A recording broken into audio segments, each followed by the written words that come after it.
أصدقاء salam alaikum, bonjour ou bonsoir les amis.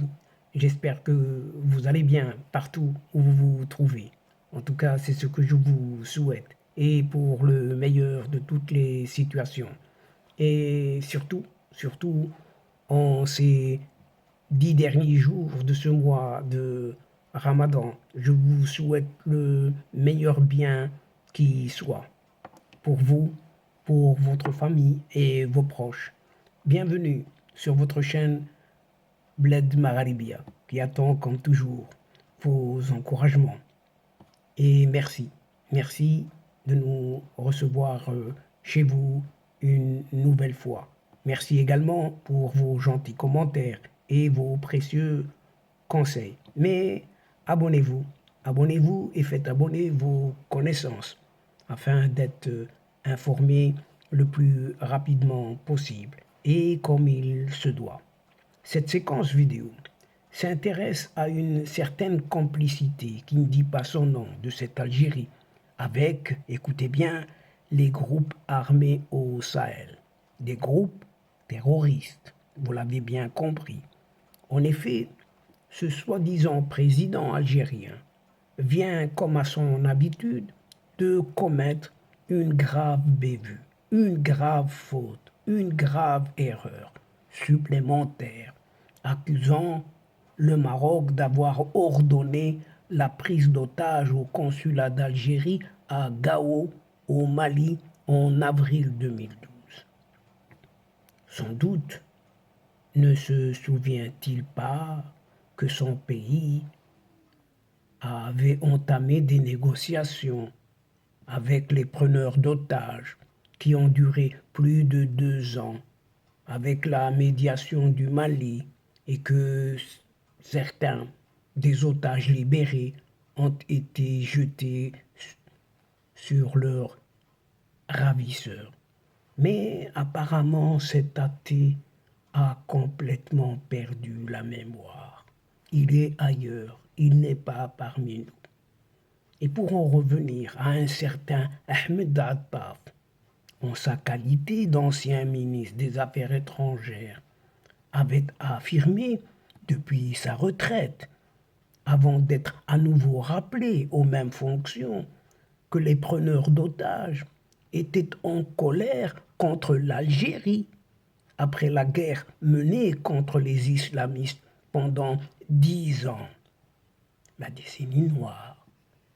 Décidément, cet athée, sans foi ni loi, aurait-il aussi oublié que les preneurs d'otages avaient exigé, en plus d'une rançon, la libération de certains de leurs militants détenus en Algérie contre la libération de diplomates algériens.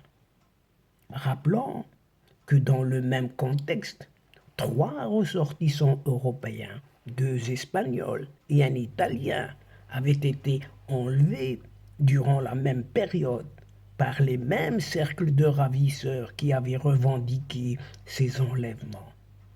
L'Algérie, finalement, de cet athée, se serait opposée, dans un premier temps, au paiement de la rançon réclamée par les ravisseurs et fixée à quelques 15 millions de dollars. L'enlèvement de diplomates algériens a été commis au lendemain de l'occupation de la ville de Gao au Mali, à la suite de violents combats contre les forces militaires maliennes et les rebelles touaregs du fameux MNLA, Mouvement national pour la libération de l'Azawad, soutenu par les salafistes d'Ansar Din. La ville passe rapidement sous le contrôle des salafistes d'Ansar Din et du mouvement pour l'unité et le djihad en Afrique de l'Ouest, fameux Mujaou, une dissidence d'Al-Qaïda au Maghreb islamique, AQMI. Le consul d'Algérie avait d'ailleurs alerté les autorités centrales de la dégradation de la situation sécuritaire. Mais la hiérarchie, insouciante de la vie des diplomates, avait fini, après bien des hésitations, par ordonner à ses employés de rester sur place malgré tout, tandis que les rebelles Touaregs avaient proposé à Alger d'exfiltrer ses employés jusqu'aux frontières algériennes. Mais entre-temps, le mouvement Touareg avait organisé le transfert de familles, de diplomates, vers les frontières algériennes via des intermédiaires trafiquants contre la facturation de services. Et dans un premier temps, ce sont les rebelles Touaregs qui ont libéré Gao et non pas l'autorité algérienne. Non, ce sont les Touaregs qui ont libéré Gao et y ont pris le contrôle de la dernière garnison de l'armée malienne, même avant qu'il ne soit repris par les groupes armés islamistes de nouveau. Est-ce à dire qu'il s'agissait d'un transfert en bonne et due forme entre la mouvance Touareg qui était sous le contrôle des services de renseignement algériens et leurs complices au sein des groupes armés islamistes radicaux? Et là est la question, car les services de renseignement algériens manipulent le mouvement Touareg pour canaliser leurs revendications territoriales et politiques vers le nord du Mali, excluant par là le sud algérien de leurs revendications. Toujours cette peur de territoire, d'être amputé d'une partie du territoire. Et ces mêmes services de renseignement algériens jouent le rôle de médiateur entre le gouvernement malien et la mouvance Touareg du nord du pays qui revendiquait l'autonomie d'une portion de territoire comprenant également le sud algérien. Toujours cette peur d'amputation d'une partie du territoire, surtout en Algérie. Et le rôle dit algérien ici, pour ce qu'on appelle la réconciliation et la paix au Mali, est donc sous-entendu par des arrière-pensées politiques et stratégiques tendant à cantonner géographiquement, toujours géographiquement, les revendications du mouvement Azawad au nord du Mali et au sud de l'Algérie. Et c'est la raison pour laquelle certains analystes avaient accusé Alger d'avoir livré les siens aux terroristes et affiché une grande hésitation à les évacuer rapidement.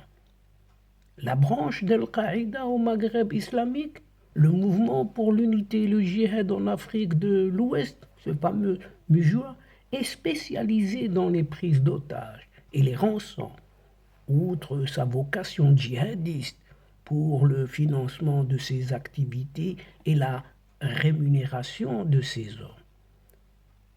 En alliance avec les militants d'Ansar ad-Din, ce mouvement pour l'unité et le djihad en Afrique de l'Ouest, MJOA, prend le contrôle de la ville et enlève le 5 avril 2012 le consul d'Algérie lui-même et 6 de ses collaborateurs, apparemment tous militaires.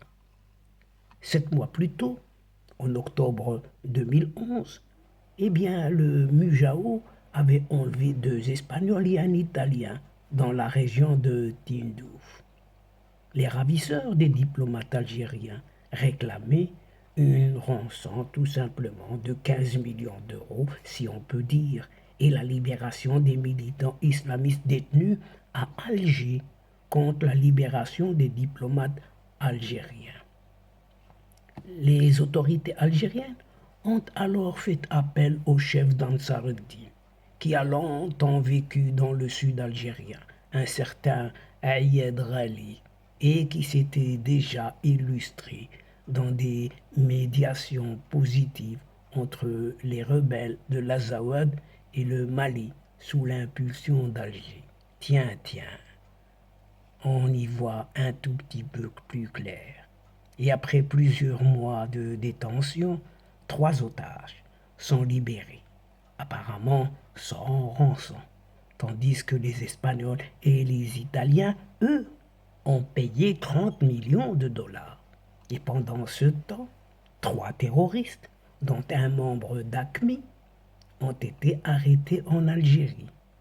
Le MUJAO a alors exigé leur libération contre la libération des diplomates et Alger s'y oppose.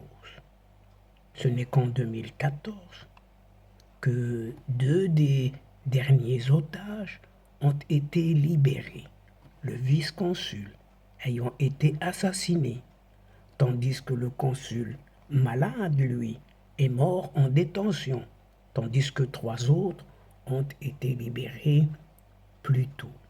Dès lors, chers amis, quelle aurait été la contrepartie, l'échange en quoi? Il est difficile de croire qu'aucune rançon n'ait été versée aux ravisseurs de la part des autorités algériennes. Et par la suite, le Mali et les pays européens, d'une part, et les ravisseurs, d'autre part, avaient contracté un marché pour la libération de nouveaux otages européens, cette fois-ci, contre une forte rançon et la libération de quelques 200 militants islamistes en détention dans les prisons, lesquelles maliennes ou algériennes.